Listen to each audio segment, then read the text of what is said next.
Imagine a main battle tank that looks like it has been buried in the ground up to its turret ring, a low steel wedge almost hugging the earth with no turret at all and a gun that never moves. At first glance, you might think it is a wreck, a bunker, or some strange engineering mistake. Then the engine starts.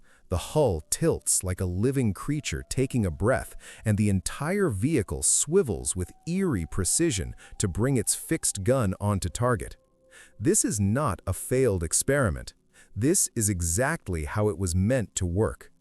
The Swedish Stridsvagn 103 is a tank that decided to ignore almost every unwritten rule of tank design and somehow made that rebellion look elegant. The story behind this machine is not just about unusual engineering. It is about a small country on the northern edge of Europe that knew it could not outnumber potential enemies and decided instead to outthink them. It is about officers and engineers who looked at the terrifying tank battles of the Second World War, watched footage of turrets being blown off by well-placed shots, and asked a simple but revolutionary question. What if we build a tank that does not have a turret at all? By the time this idea solidified into the Stridsvagn 103, Sweden had created one of the most distinctive silhouettes of the Cold War, a tank that could lie in ambush like a steel crocodile at the edge of a swamp. To understand why Sweden chose such an unconventional path, we need to travel back to the first tense years after the Second World War. Europe was exhausted, but far from calm. The Iron Curtain was hardening, armies were being rebuilt, and the early outlines of NATO and the Warsaw Pact were taking shape. Sweden, officially neutral, sat in a precarious position on the map. Across the Baltic Sea lay the Soviet Union with its vast army and growing armored forces. To the west and south, NATO countries were rearming as well. Sweden's leaders understood that if a major war broke out, their territory could easily become a corridor or battlefield, even if Sweden had no intention of joining either bloc. Neutrality on paper did not mean safety in reality. Sweden's armed forces were relatively small, but the country had something that many larger nations envied: a strong domestic industrial base and a tradition of high-quality engineering. Swedish designers already produced artillery, aircraft, and other weapons for both domestic use and export. When it came time to think about the next generation of tanks, Sweden faced a hard choice. It could continue to buy or license foreign designs, or it could attempt something tailored specifically to its own geography, strategy, and doctrine. Swedish terrain includes dense forests, rocky ground, marshland, and long stretches of coastline broken by inlets and islands. The most realistic scenario in a war was not charging across open plains, but defending narrow corridors, river lines, and prepared positions against a larger invading force pushing in from the east. Officers and engineers studied the great tank battles of the Second World War, from the open steppes of the Eastern Front to the hedgerows of Normandy and the muddy roads of Italy. They noted how many tanks were destroyed when enemy fire struck the turret ring, how often tall silhouettes were spotted and targeted quickly, and how turreted designs, for all their flexibility, carried mechanical complexity and vulnerability. Swedish analysts also looked closely at German assault guns and tank destroyers like the Stug series and Jagdpanzer, low vehicles with fixed guns that had proven deadly in defensive roles. Those machines lacked the flexibility of a turret, but were hard to see, easy to hide, and could carry powerful guns on relatively small chassis. In those low silhouettes, Swedish planners saw a hint of what they might need for their own doctrine. One of the key figures in this story was a Swedish officer and engineer named Sven Berge. Berge was not the kind of man who accepted conventional wisdom without poking at it from every angle. He was deeply interested in how to increase a tank's survivability without simply piling on more armor and weight. He knew that every extra centimeter of steel would cost money, reduce mobility, and stress the engine and transmission. Instead of just thickening the armor, he asked how shape, height, and internal layout could make a tank harder to hit and easier to protect. Sitting over reports late at night, running his fingers along the outlines of foreign tanks in photographs, he began to wonder whether the sacred cow of turreted design needed to be challenged. The turret is the proud crown of most tanks. It carries the main gun, houses the commander and gunner, and allows them to aim without turning the hull. But it is also a tall, heavy target. Removing it would dramatically lower the silhouette and free up weight for better frontal armor. The cost would be that the gun could no longer traverse independently. It would have to be fixed in the hull, with the entire tank turning and tilting to aim. That sounded clumsy at first, almost like going backwards in time to the earliest self-propelled guns. But Burge believed that modern technology, especially in transmissions and suspensions, could make this concept precise and fast enough for a true main battle tank. The idea was as simple as it was shocking. If you can move the entire vehicle smoothly enough, you no longer need a rotating turret to point the gun. This is where the Stridsvagn 103 begins to take shape in our minds. Imagine a low, angular hull, its frontal armor sloped sharply back like a shield laid almost flat. The top line of the tank barely comes up to the height of a standing man's chest. In this hull, near the front, sits a 105mm gun, roughly the same caliber as many NATO tanks of its era, fixed in place like a cannon embedded in a bunker wall. There is no turret above, only a small commander's cupola and some modest superstructure. The crew sits low, almost reclining, deep within the hull, their seats tied into the shape of the vehicle itself. To aim left or right, the tank steers its tracks, pivoting with controlled, smooth motions. To raise or lower the gun, the suspension itself adjusts, lifting or lowering the front or rear of the vehicle by small degrees until the sights line up perfectly. For this to work, the suspension could not be an ordinary set of springs. The Stridsvagn 103 used a sophisticated hydropneumatic system, essentially a network of sealed cylinders filled with gas and fluid that could be adjusted under the gunner's control. With this system, the tank could kneel, lean, or crouch, changing its pitch angle to fine-tune elevation. In a defensive position, the crew could lower the hull even further, exposing almost nothing but the sloping front plate and the barrel. In motion, the system cushioned the ride and allowed quick, precise adjustments that turned an apparently clumsy aiming method into something surprisingly agile.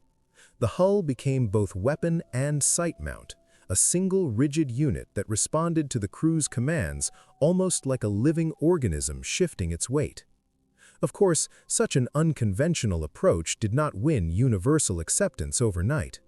Within Sweden's defense establishment, there were debates, memoranda, and careful studies. In meeting rooms lined with maps and charts, officers traced imagined Soviet axis of advance across Scandinavia. Some worried about the ability to fight in close quarters, where rapid changes of aim might be needed to cover multiple directions. Others wondered what would happen if the suspension or transmission were damaged. Would the tank become unable to aim at all, reduced to a powerless steel coffin? Berge and his allies responded with data, prototypes, and demonstrations. They argued that in the likely Swedish defensive battles, tanks would fight from prepared positions, using hull-down ambush tactics more than swirling maneuver warfare. In that environment, a low profile, strong frontal armor, and the ability to hide in the folds of the terrain were more valuable than the full freedom of a turret. Another remarkable decision was to reduce the crew size. Where many main battle tanks of that era used 4 men, commander, gunner, loader, and driver, the Stridsvagn 103 was designed with a smaller team. An autoloader mechanism was developed to feed shells into the fixed gun, eliminating the need for a human loader. This allowed the crew to be cut down, initially envisioned as just 2 men, a commander and a combined gunner-driver. In the design sketches, the commander would sit higher with a good all-round view, while the gunner-driver lay almost reclined in the hull, hands on controls that could both steer the tank and fine-aim the gun.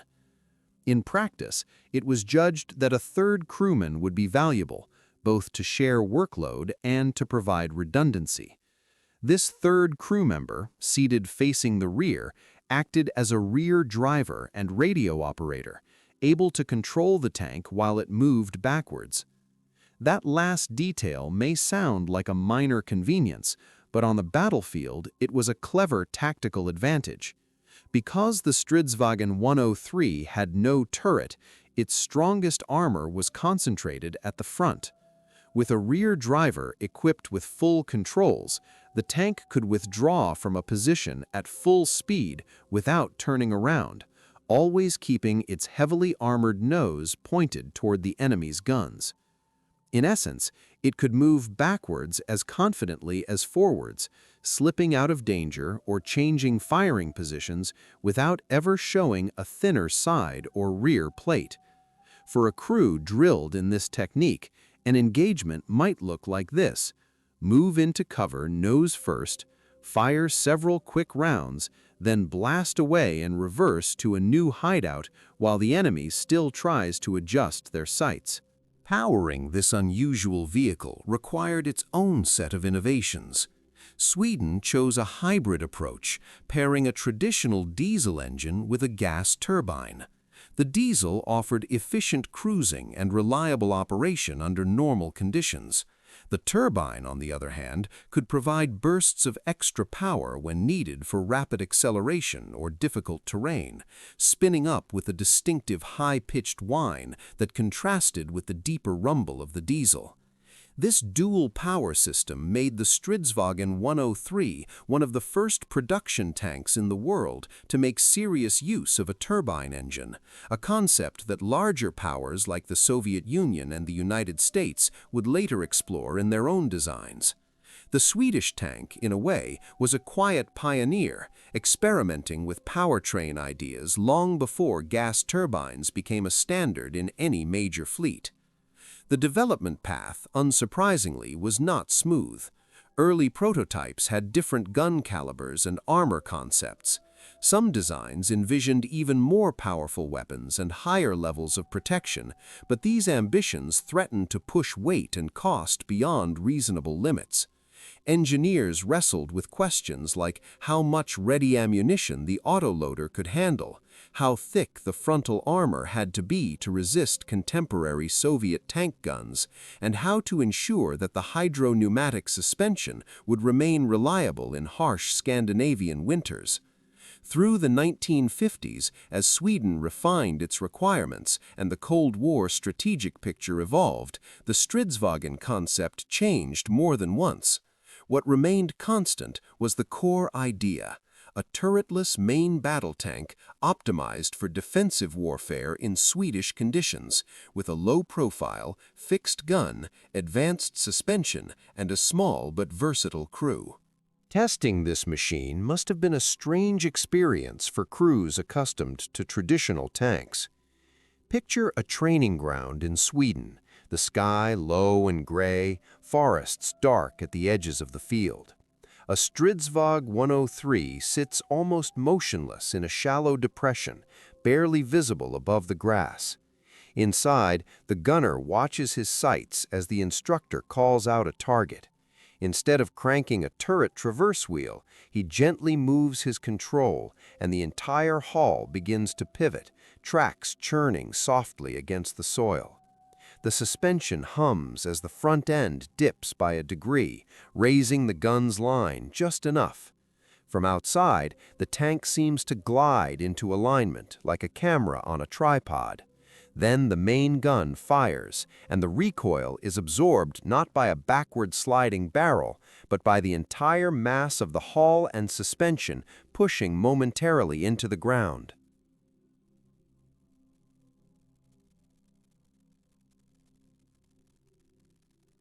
Because the gun was fixed and the loading mechanism could be tightly integrated around it, the autoloader on the STRV103 achieved an impressive rate of fire. In theory, it could chamber and fire a new round every few seconds as long as ammunition remained in the ready racks. A smooth mechanical rhythm took the place of the straining muscles of a human loader.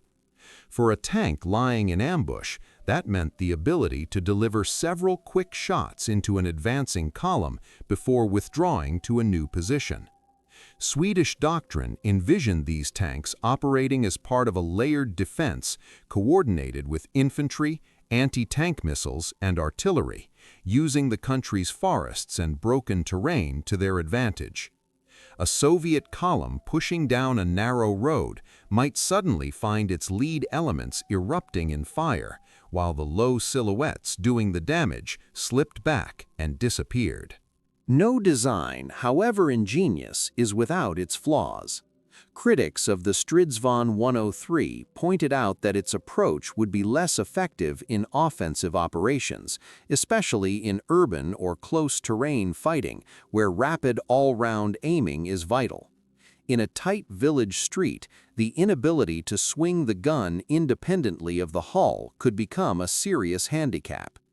The reliance on hydropneumatic suspension and precise transmissions meant that mechanical reliability was more critical than in simpler designs.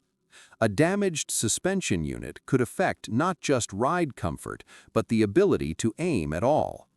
The low profile that made the tank hard to see also made it harder for the crew to observe over obstacles, although the commander's elevated cupola, periscopes, and later optical equipment helped mitigate this problem.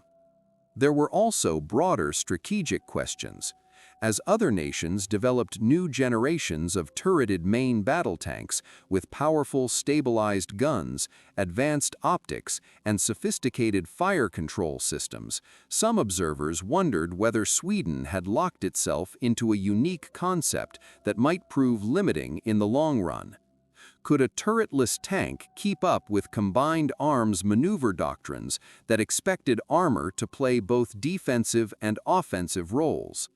On the other hand, Sweden's neutral stance and defensive doctrine meant that it did not expect to fight the same kind of sweeping armored offensives that occupied NATO and Warsaw Pact planners.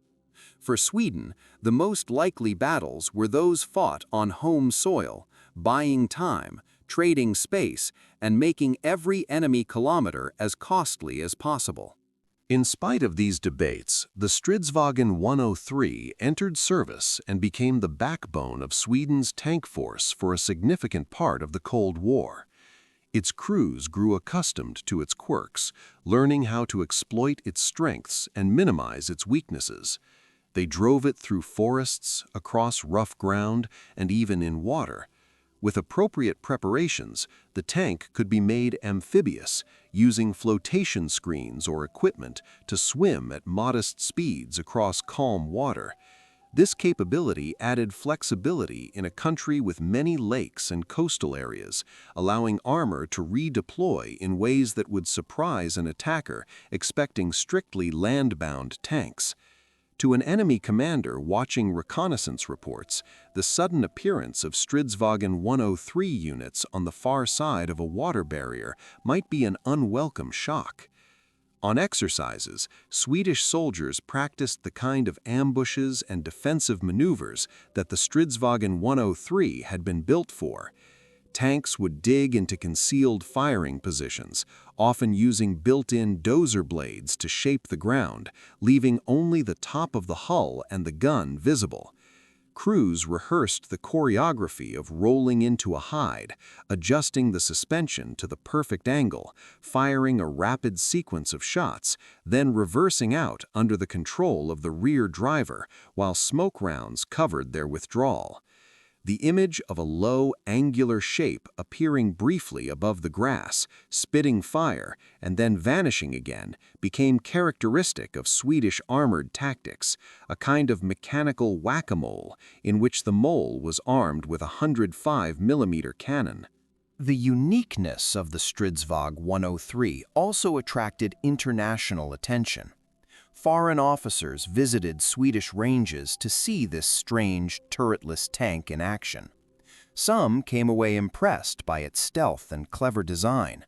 Others left unconvinced, insisting that a conventional turreted tank, properly used, remained more versatile in the broadest range of missions. There were even joint trials where the Swedish tank was compared in exercises with more traditional designs, sparking endless arguments in military journals and staff colleges about what the definition of a main battle tank should really be. Was a tank without a turret truly a tank, or was it a self-propelled anti-tank gun given a new name? Swedish officers, with a hint of dry humor, often replied that the battlefield cared more about effect than labels. As technology advanced, the question of modernization inevitably arose. Fire control systems, thermal imagers, laser rangefinders, and new ammunition types were transforming the capabilities of armored vehicles worldwide. Sweden upgraded its STRV103 fleet over time, improving engines, refining suspension components, adding better radio and sighting systems, and updating armor where possible. Yet there was a limit to how far a design rooted in the early Cold War could be stretched. Eventually, Sweden decided to transition to a more conventional, modern main battle tank, selecting foreign designs that could be adapted to Swedish needs, tanks with fully stabilized turrets, digital fire control, and the ability to fire on the move with high first-round hit probability. Retirement did not mean obscurity. Several STRV103 tanks found their way into museums and static displays, where visitors could finally see up close what had once been a somewhat mysterious machine, glimpsed only in grainy photos and training footage. People walking around it notice immediately how low it sits, how the sharp lines of its frontal armor make it look almost like a steel ramp rather than a tank. They peer into the commander's cupola, try to imagine the view from inside, and trace with their fingers the welded seams and fittings that once formed part of Sweden's shield. Museum guides explain how the suspension let the tank bow and rise, how the crew lay almost horizontally in their seats, and how the entire hull served as a kind of aiming cradle for the gun. Today, the STRV103 stands as an example of how a country's unique circumstances and thinking can produce a weapon that refuses to fit standard categories. It is neither a classic turreted main battle tank nor a simple tank destroyer. It is a purpose-built defensive predator designed for ambush, survival, and the specific realities of Swedish geography and strategy. Its existence prompts questions that go beyond steel and calibers. How much should doctrine shape design? When is it worth breaking away from global trends to pursue something radically different? How do you balance innovation with the risk of ending up with a specialized tool in a world that might demand flexibility and rapid adaptation? In the story of the STRV103, there is also a broader lesson about technology and imagination. The engineers who built it were willing to question assumptions that most of the world took for granted. They looked at the battlefield and decided that the usual answers were not good enough for their situation. They paid a price in complexity and in certain tactical limitations, but in return, they gained a tank that, decades later, still looks futuristic and slightly alien when you put it next to its peers. It reminds us that progress in military technology does not always move along a single straight path. Sometimes it takes side roads, and sometimes those side roads turn out to be the most interesting journeys of all. If you want to see how this strange Swedish creation worked in detail, how the crew lived and fought inside a hull without a turret, and what happened when it faced off against more traditional tanks in trials and exercises, stay with us for the full video. We will follow the STRV103 from the drawing board and the debates in Stockholm offices to the cold training grounds where it crouched in the snow, waiting for targets. We will listen to the people who drove it, maintained it, and trusted it to be their shield. And in the end, we will ask whether this bold experiment was a brilliant success, a beautiful dead end, or something in between. And when you finish that journey, if you enjoy diving deep into stories of unusual tanks and forgotten engineering gambles like this one, consider supporting the channel. Leave a like to help more people discover these long-form documentaries. Tell us in the comments which other strange or controversial war machines you would like us to explore next, from asymmetrical aircraft to over-ambitious supertanks. And subscribe so you will not miss our next expedition into the world of steel, fire, and the people who tried to bend both to their will.